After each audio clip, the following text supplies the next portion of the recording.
This is Low Carb Mom, your weekly support resource for maintaining a keto or low carb lifestyle. We keep you on track with a tip, low carb resources, and a meal plan for the next 7 days.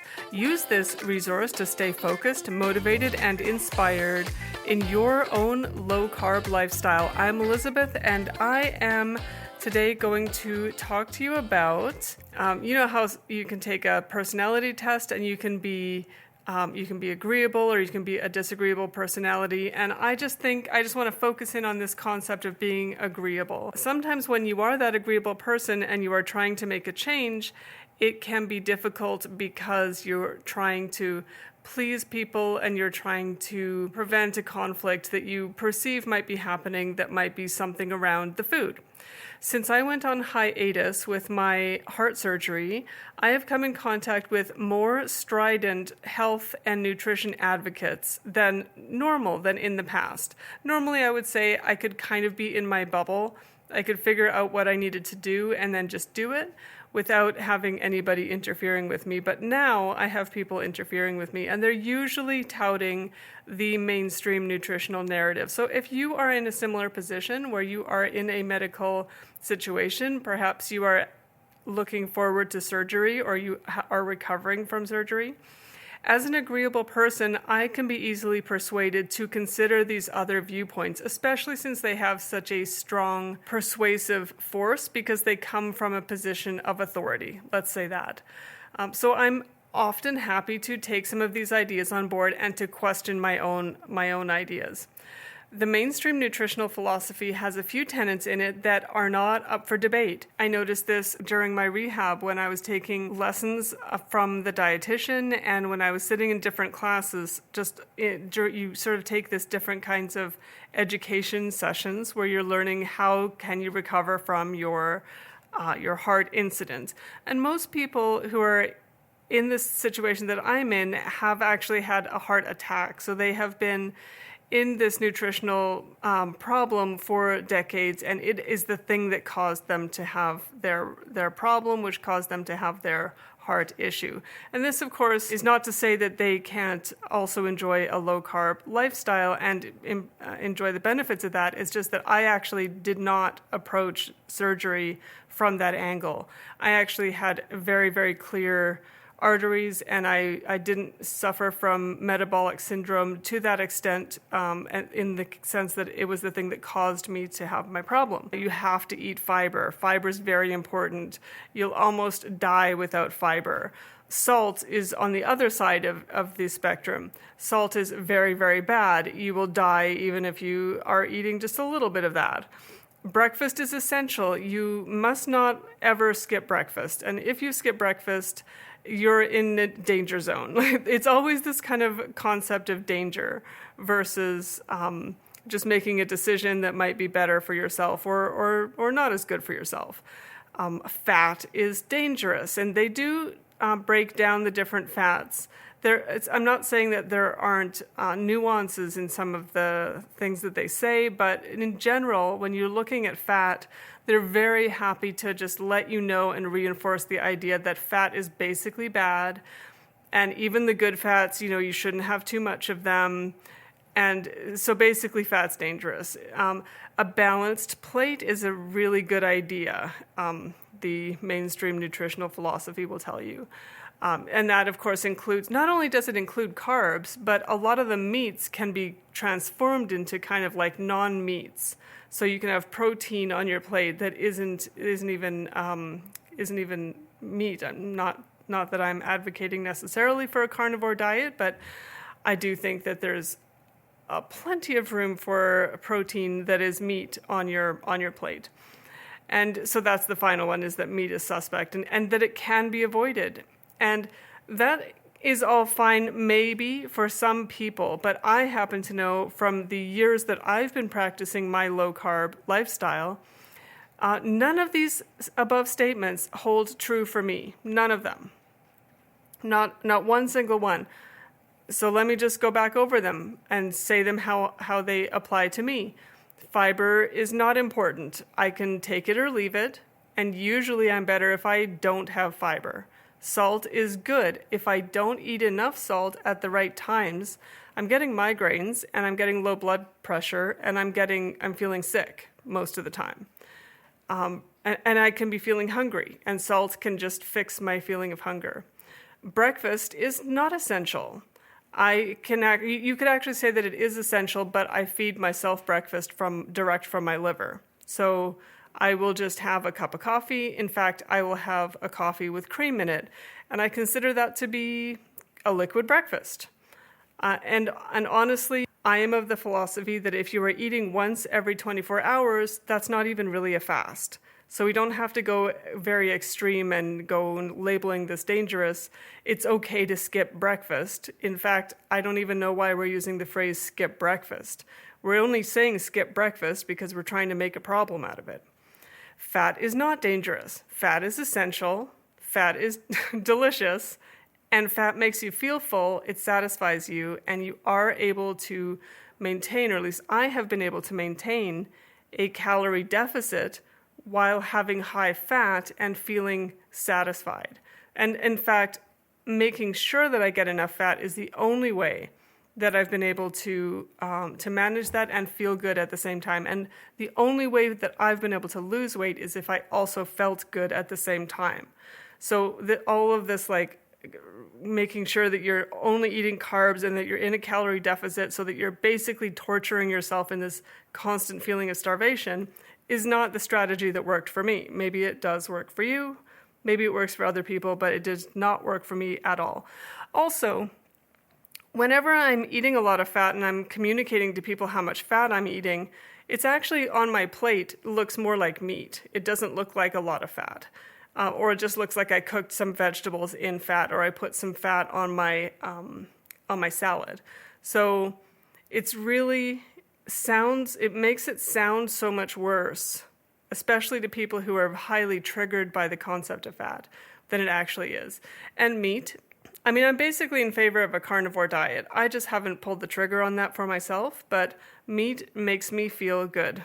So it has been helpful overall for me to step away from any contentious arguments, such as when anybody, especially if they're in the medical field, they approach me with these diet ideas. I'm willing to talk to them about it. I'm willing to hear some of their ideas, but I'm only a little lady trying to make her life better one step at a time. And so I'm just going to reconsider the decisions that I'm making for myself. If they worked in the past, and they continue to work, I'm not going to change it. It's a system that isn't broken, and just because somebody is loud and has a strong feeling of authority, maybe they have some letters after their name, maybe they just got hired in this position, and people think that they know what they're saying, they have prominent voices. Good for them. They're not necessarily correct voices. So let them disagree with me. I will be over here, just little old me, controlling my weight and my blood pressure, without medication, and that is my decision for this week. Probably it should be my decision permanently, and we shouldn't let our personality be the thing that lets us get off track. We should recognize that about ourselves. If we are agreeable, if we're willing to take on these other ideas, and just remember how much work we've done, how much we've already figured out, and that we don't have to go back over and reinvent the wheel, or we don't have to go back and rehash the details if we've already figured it out and we're doing really well. Somebody comes in and says, well, these fats are going to be a problem. They haven't been a problem, and we're willing to look at testing and all of that, but basically, until there is actually a problem, if we're solving something, let's keep solving it, because that is what is important. My resource of the week is I've been making yogurt. I have been resisting having yogurt of any kind just because it was something that I didn't really love and it had carbs in it. So I thought, well, let's just not have those things. But my friend urged me to learn about L-reuteri and start cultivating my own. So it's not a yogurt that you take from the store and then cultivate your own yogurt from that yogurt. It's actually a distinct bacteria that you are cultivating. And you want to make it in kind of like a strong medicinal grade, or that is to say, strong enough of it in your batch of yogurt that it will actually have an impact on you. So it's hard to know if that's actually working, but my yogurt has been cultivating from L-reuteri that I got from my friend who cultivated it from a pill.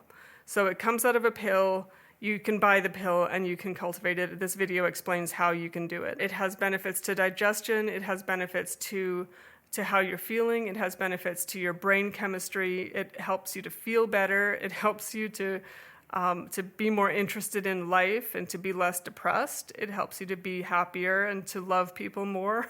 So I thought, okay, that's probably enough reasons to give it a try. So I decided to give it a try, and I do love it. It is very delicious.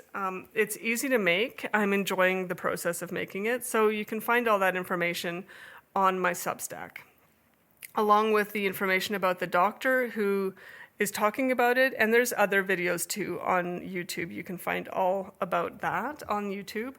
But he also wrote the book called Super Gut. So that's William Davis. And he wrote Super Gut. I think he also wrote Wheat Belly. So you'll already know all about him. I have gone back to work. And so I've been back to work for more than a month now. So I'm only just now coming back to the podcast because I think that it helps me to stay on track, and it gives me joy if I'm helping other people as well. But nevertheless, I have to keep this very, very simple because I have to get up in the morning. I have to be very, very on target. I have to have my good foods, but make it super easy because I'm really quite exhausted by the end of the day. And you're probably in a similar situation, just because everybody sort of is at different stages of their lives. You know, you're getting up, you're dealing with kids, you're dealing with parents, you're dealing with spouses, you're dealing with work, and then you come home and you're friggin' exhausted. And you just don't necessarily want to do a complicated recipe, so you need strategies. So this week, my strategy has been, I've got a lot of leftovers. I've sort of listed them in this week's meal plan. And then on the weekend, I'm going to go ahead and splurge and have some hot chocolate and some sweet scrambled eggs and that sort of thing. And then in the morning, I just put L-reuteri. I don't always have that in the morning, but I'm just putting it there because I have a spot for breakfast, and I've been putting something in breakfast there. I think that people often seem to like breakfast, but I think with this plan that I'm providing, you should put your calories where you think they're going to do the best for you. And that often means only having one meal a day, or maybe having a small lunch and dinner. So do what you will with the concept of breakfast. I really didn't put any effort into breakfast at all this week. For a side dish, you can be adding things like a vegetable, add your side salad, use that BLT salad dressing recipe. I'll make sure that post is open for you so that you can use that BLT salad dressing, because it makes every salad so delicious. For snacks, don't forget about your cheese and your sardines. Sardines are going to help you get back on track if you've ever fallen off the wagon, because they help to restore those vitamins and minerals. They give you protein. They're super tasty, and all without spiking your insulin. So that is always a really handy thing, as a little Swiss Army knife to have in your back pocket. I always carry some in the car. I have some at work, and I have some in my purse, and of course I have lots at home.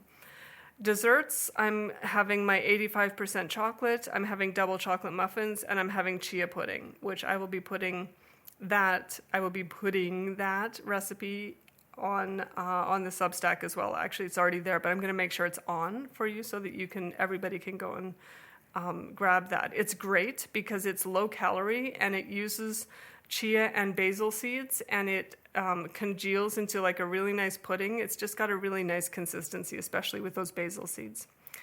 So that's it for today. You can find this week's meal plan at lowcarbmom.ca. Recipes are going to be available there too. And if you join as a supporter, you can interact with me and the Low Carb Mom community. Not that it's huge, but let's start growing it.